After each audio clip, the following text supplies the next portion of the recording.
गायत्री मेरी बचपन की सहेली की शादी कानपुर में हुई थी और पति के दोस्त की बेटी की शादी के लिए कानपुर ही जाना था। मैं तो खुशी से पागल हो रही थी। सारी तैयारियां एक ओर और सहेली से मिलने का जुनून दूसरी ओर था। दूसरा पहले पर भारी था। खैर मैंने राशि से उसका पता और फ़ोन नंबर लिया और सफ़र के लिए निकल पड़ी। पूरे रास्ते उसकी बातें और दोस्तों की शरारतें याद आती रही। ग्रेजुएशन फाइनल ईयर में ही बेहद अमीर घराने में उसकी शादी तय हो गई थी। अरे ये सारे 4 फुट के साथ कैसे जयमाला डालेगी गायत्री, या राशि ने पूछा। जैसे ट्रिक से फोटो शूट कराया ना, वैसे ही स्टूल पर खड़ी होकर माला डाल दूंगी। आए हुए पहले परीक्षा में पास होने की फिक्र करो, मैंने कहा। उसका मन पढ़ाई लिखाई में कतई नहीं था।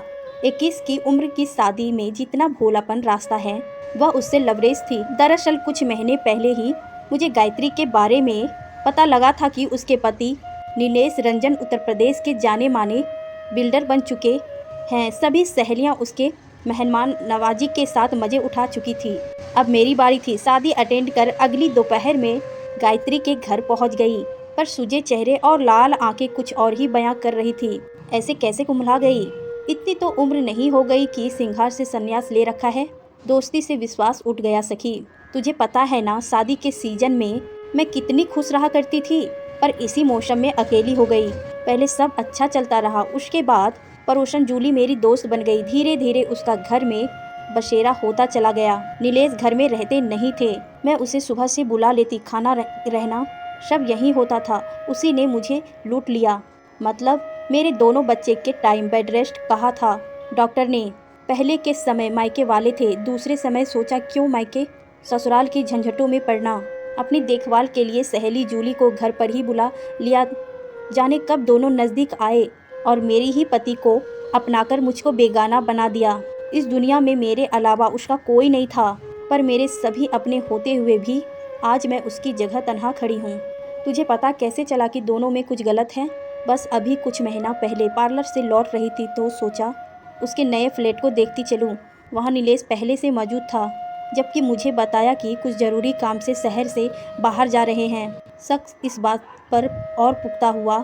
जूली जब से उधर शिफ्ट हुई तभी से इनके भी ऐसे ट्रिप्स बन रहे थे।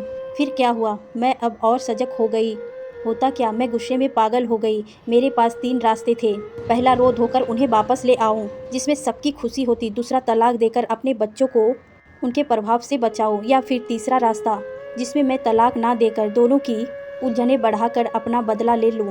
मुझे बड़ों ने पहला रास्ता सुलझाया और छोटे ने तीसरा रास्ता, ताकि वह दोनों कभी न मिल सके और मैं उनके किए की सज़ा देकर संतुष्ट हो जाऊं। पर मैंने बीच का रास्ता चुना, जिसमें मैं इन दोनों के झंझटों से दूर अपने बच्चों के संग अपनी दुनिया सह सकूं। पर एक गलती तो कोई भी माफ़ करता है। अपनी बसी बसाई गृहस्थी उजाड़ने के पहले तुमने कुछ सोचा नहीं? ये तो उन्हें सोचना था। यह गलती नहीं थी जो गलती से हो गई, बल्कि मेरे नज़रों से छिपकर किया गया गुनाह था। गुनाहों की माफ़ी नहीं, सज़ा होती है। उनकी सज़ा ये है कि उन्हें अपने बच्चों के स्नेह से वंचित रहना होगा। एक पिता के लिए यह बहुत बड़ी सज़ा है। ये किसे पता कि गलती किसकी है? मैंने कहा, किसी की हो। अगर यही सब मैंने किया होता तो क्या वह सम्मान मुझे अपनाते? ऐसे इंसान की सहमत में तो बच्चे भी गलतियां करेंगे, उनमें कैसे संस्कार भरूंगी? तभी तो मैंने नीलेश की वापसी का रास्ता पहले बंद किया। वकील से मिलकर तलाक के कागजात वो ऑफिस के पते पर भिजवा दिया है। बच्चों की परवरिश के लिए उनसे आर्थिक सहायता मांगी है। मेरे लिए ये घर और कुछ बैंक बैलेंस काफ़ी है, जो उन्होंने मेरे लिए बनवाए थे जब हमारे बीच वो नहीं थी। मैं उसमें आए बदलावों को ध्यान से देख रही थी। एक भोली भाली लड़की इतनी बुद्धिमती हो गई थी। वक्त व हालात ने उसे समझदार बना दिया था। अभी मिलते हैं दोनों, पता नहीं जो भी करे। अब मैं बेमुख हूँ। मैंने दोहरा धोखा खाया। जब तक रंगे हाथों पकड़ने नहीं गए, खुद से थोड़े ही कबूल किया था।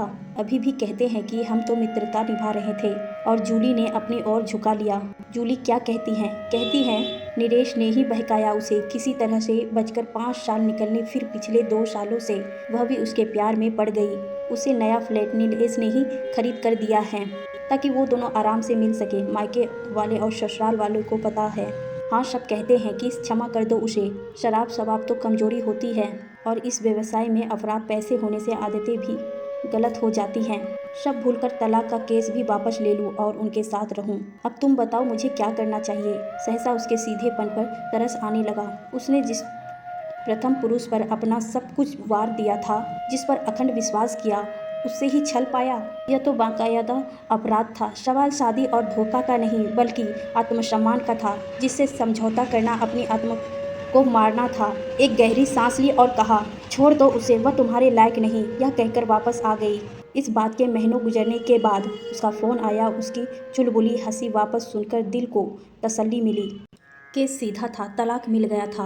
अब उसने नए सिरे से जीवन शुरू कर दिया था।